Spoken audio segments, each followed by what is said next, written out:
할렐루야. 오늘 아침에 예배 자리에 나오신 성도님들을 주님의 이름으로 축복하고 환영합니다. 함께 시간 기도하며 예배 자리로 나가도록 하겠습니다. 함께 기도하겠습니다. 하나님, 오늘도 우리에게 은혜 허락하여 주시옵소서. 주님의 은혜와 성령을 부어주셔서 오늘 하루도 저희들 이 땅 가운데 살아가는 동안에 승리하며 하나님께 영광 돌리는 삶 살아갈 수 있도록 은혜해 주시옵소서. 저희들에게 지혜 주셔서 하나님 이 땅을 살아갈 수 있는 지혜를 가지고 하늘의 지혜로 살아가게 도와주시며 주님 은혜로만 또 주의 성령으로만 말씀으로만 살아가는 우리들의 인생 될 수 있도록 축복하여 주시옵소서. 감사하며 예수님 이름으로 기도하옵나이다. 아멘.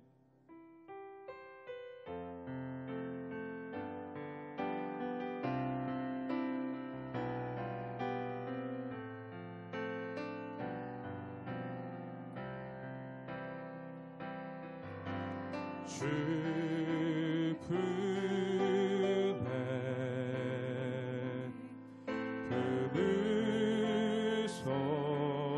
품으소서.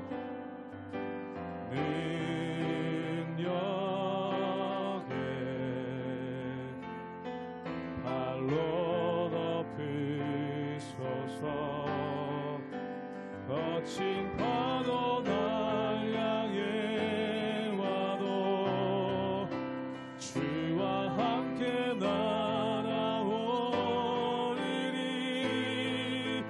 폭풍 가운데 나의 영혼 잠잠하게 주를 보리라. 주 품에 품으소서. 한 번 더 고백합니다. 주 품에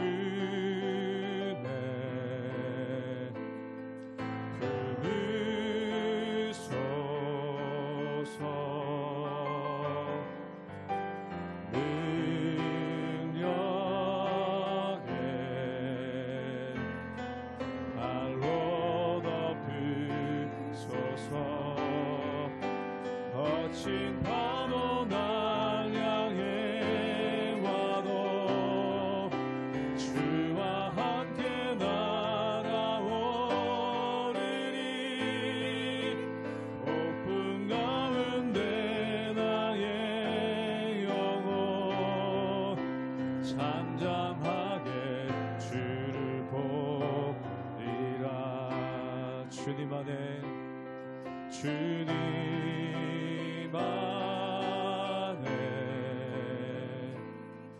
나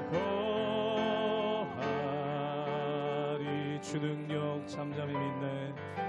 주 능력 나 잠잠히 거친 파도 날 향해 와도 거친 파도 날 향해 와도 주와 함께 날아오르리. 폭풍 가운데 나의 영혼 잠잠하게 주를 보. 거친 파도 날 향해 와도 거친 파도 날 향해 와도 주와 함께 날아오르리. 폭풍 가운데 나의 영혼 잠잠하게 주를 보리라.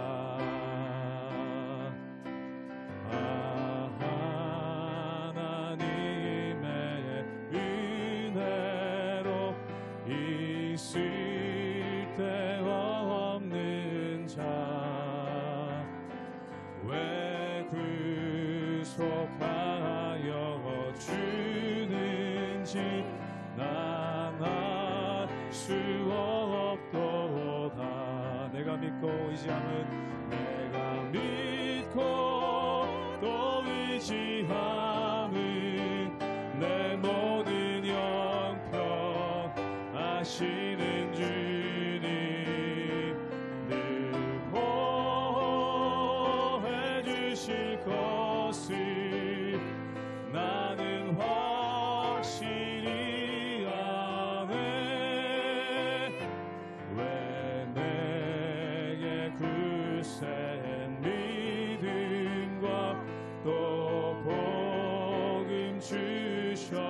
주셔서 내 마음이 항상 편한지 난 알 수 없도록 내가 믿고 의지함은 내가 믿고 또 의지함은 내 모든 형편 아시는 주님 늘 보호해 주실 것을 나는 확실히 왜 내게 성령 주셔서 왜 내게 성령 주셔서 내 마음 감동해 주 예수 믿게 하는지 난 알 수 사절로 고백합니다. 주 언제 강림하실지 주 언제 강림하실지 혹 밤에 혹 낮에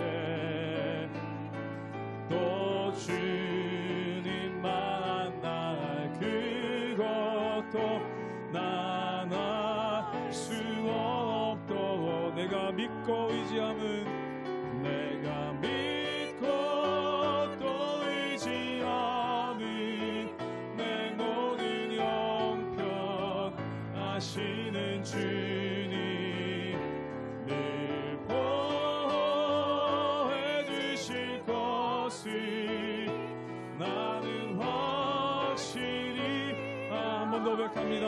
내가 믿고 의지함은 내가 믿고 또 의지함은 내 모든 형편 아시는 주님 늘 보호해 주실 것을 나는 확실히 아멘.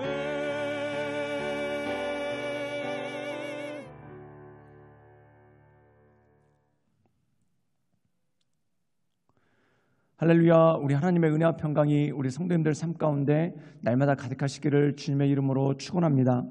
우리가 함께 있는 시편 79편에 보면은 애통해하고 그리고 탄식하는 탄원이 나와 있는 것을 보게 됩니다. 그 애통해하는 이유가 뭘까요? 이스라엘 백성들 가운데 고난이 닥쳤기 때문에 그렇죠. 그런데 고난에는 두 가지의 종류가 있습니다. 첫 번째는 하나님께서 우리를 연단시키고 또한 우리를 정금과 같이 나가게 하시는 훈련으로서의 고난이 있을 때가 있습니다. 이 고난은 우리가 인내함으로써 잘 통과하고 이겨나가는 것이 중요하죠. 근데 두 번째 고난의 이유가 뭐냐면 우리가 죄를 졌기 때문에 하나님께서 우리가 죄에서 돌이키기를 원하는 마음으로 우리에게 고난을 주실 때가 있다는 것입니다. 그러므로 중요한 것은 뭐냐면 우리에게 고난이 왔었을 때 이것이 하나님의 연단인지 또는 내가 죄를 지음으로 인해서 이 죄에서부터 하나님께 회개하고 나가기를 원하는 것인지 이것을 분별하는 것이 참 중요한 것을 보게 됩니다. 근데 오늘 말씀 가운데 보면은 이스라엘 민족이 닥친 이 비극의 원인이 하나님을 떠난 죄악 때문이다. 그러므로 회개함으로 하나님께 나가는 그 회개의 내용이 오늘 말씀 가운데 나와 있는 것을 보게 되죠. 사랑하는 여러분, 우리 삶 가운데도 고난이 올 때가 있습니다. 그런데 때로 죄로 인해서 고난이 올 때가 있죠. 그렇다면 회개함으로써 하나님의 은혜 가운데 서는 것은 정말 중요한 일입니다. 회개란 무엇일까요? 후회할 회자에 고칠 개자입니다. 즉 후회하고 그것을 고친다는 의미가 있는 것이죠. 그런데 많은 사람들은 고치는 자리까지 나가지 않고 후회하는 것으로만 끝낼 때가 참 많습니다. 사랑하는 여러분, 우리가 하나님의 말씀을 의지하여서 내가 후회하고 있는 죄가 있다면 그것을 고쳐나가서 하나님께서 기뻐하시는 온전한 믿음의 사람으로 서나가시는 우리 모든 성도님들 되시기를 주님의 이름으로 축원합니다. 시편 79편 말씀입니다. 하나님이여, 이방 나라들이 주의 기업의 땅에 들어와서 주의 성전을 더럽히고 예루살렘이 돌무더기가 되게 하렸나이다. 그들이 주의 종들의 시체를 공중의 새에게 밥으로 주의 성도들의 육체를 땅의 짐승에게 주며 그들의 피를 예루살렘 사방에 물같이 흘렸으나 그들을 매장하는 자가 없었나이다. 우리는 우리 이웃에게 비방거리가 되며 우리를 애워싼 자에게 조소와 조롱거리가 되었나이다.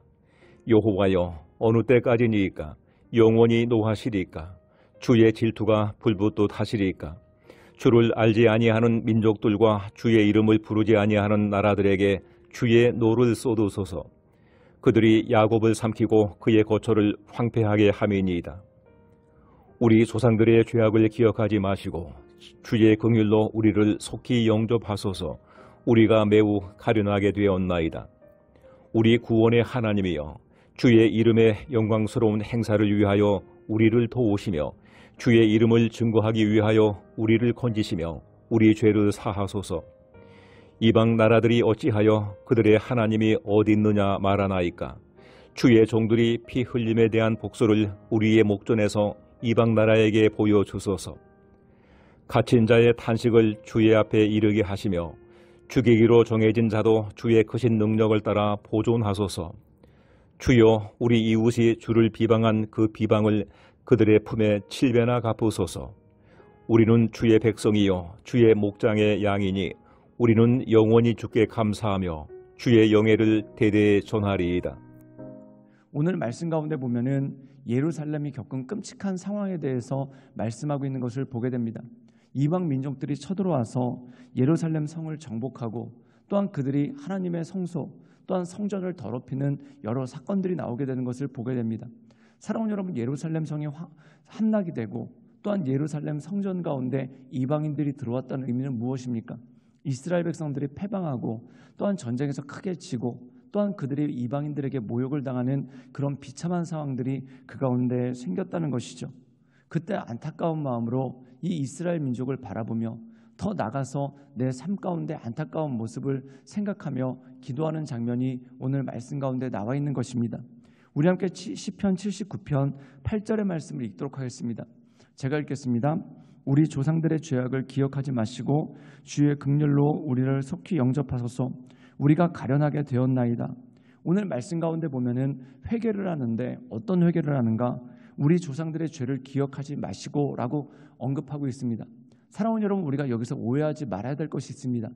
우리 조상들의 죄를 기억하지 말라라는 말씀이 나오니까 나는 아무 죄가 없는데 우리 조상들의 죄 때문에 또한 나는 아무 죄가 없는데 우리 부모님들의 죄 때문에 내가 이렇게 고난을 당한다 이렇게 생각할 수 있습니다. 그런데 그런 내용이 아니라는 겁니다. 이 내용은 뭐냐면 이스라엘 백성들이 자기 조상들의 죄를 답습했다라는 내용입니다. 즉 자기 조상들이 지었던 죄들을 그대로 지었다. 즉 그 부모들이 지었던 죄들을 그대로 지었다는 것입니다. 사랑하는 여러분, 우리가 흔히 하는 얘기 중에 가게에 흐르는 저주를 끊어라 라는 말이 있습니다. 그것은 잘못된 표현이죠. 엄밀한 얘기로 말한다면은 가게에 흐르는 죄를 끊어라 라고 말하는 것입니다. 사랑하는 여러분, 각 가정마다 알게 모르게 죄의 전통들이 있습니다. 그리고 그 죄의 전통들은 상처라는 이름으로 내려오는 것이 있죠.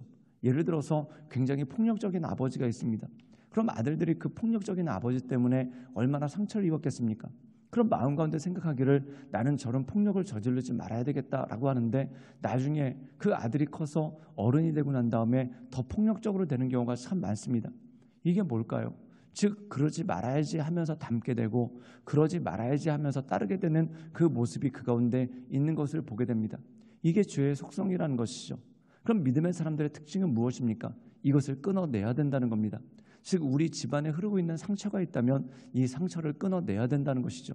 그렇다면 이 상처를 끊어낼 수 있는 능력은 어디서 올까요? 내가 하나님의 말씀으로 거듭나고 또한 내가 하나님의 말씀 가운데 온전함을 덧입기 시작할 때 이 흐르는 상처를 끊어낼 수 있는 능력이 그 말씀 가운데 주어지는 것이죠. 오늘 말씀 가운데 보면 우리 조상들의 죄를 기억하지 마소서. 이 말의 의미가 무엇입니까?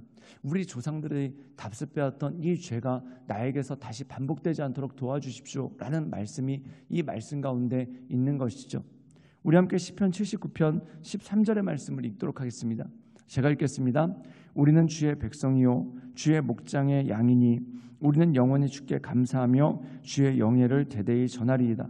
조상들로부터 왔던 상처들이 있습니다. 또한 조상들로부터 흐르고 있는 죄의 모습이 있습니다. 그런데 그것을 끊고 어떻게 하겠는가? 주의 영예를 대대에 전하겠습니다.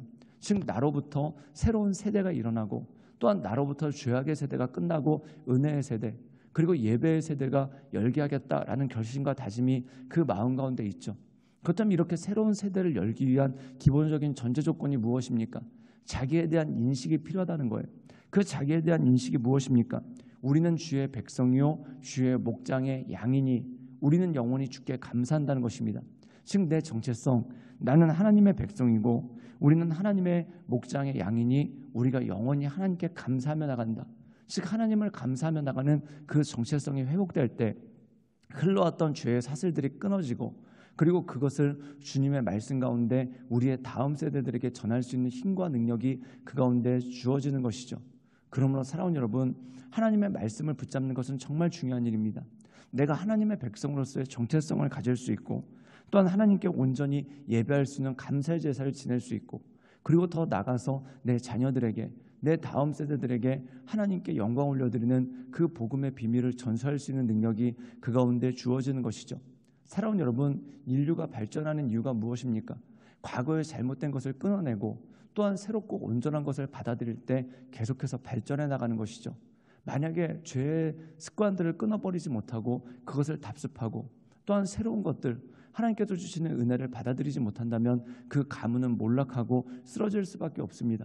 그러므로 사랑하는 여러분, 날마다 하나님을 붙잡고 그 하나님의 은혜 가운데 주님께서 기뻐하시는 믿음의 사람들로 날마다 나아가시는 우리 모든 성도님들 되시기를 주님의 이름으로 축원합니다. 함께 기도하시겠습니다. 사랑이 많으신 주님, 우리가 날마다 주님을 높이며 주님을 경배하며 하나님의 크신 은혜의 보좌 앞으로 또한 주님께서 주시는 능력의 은혜의 보좌 앞으로 우리가 날마다 나갑니다. 주여, 날마다 우리의 심령을 새롭게 하여 주시고 또한 우리의 마음을 새롭게 하셔서 하나님께서 기뻐하시는 믿음의 사람들로 우리가 날마다 살아갈 수 있도록 주여 우리를 인도하여 주시고 우리 위에 하나님의 크신 은혜와 권능을 덧입히시며 날마다 주님께서 기뻐하시는 하나님의 사람들로 우리가 날마다 살아갈 수 있도록 주여 도와주시고 주님 역사하여 주시옵소서. 주님께 모든 것 위탁드리오며 살아서 역사하시는 주 예수 그리스도의 이름으로 감사하며 기도드리옵나이다. 아멘.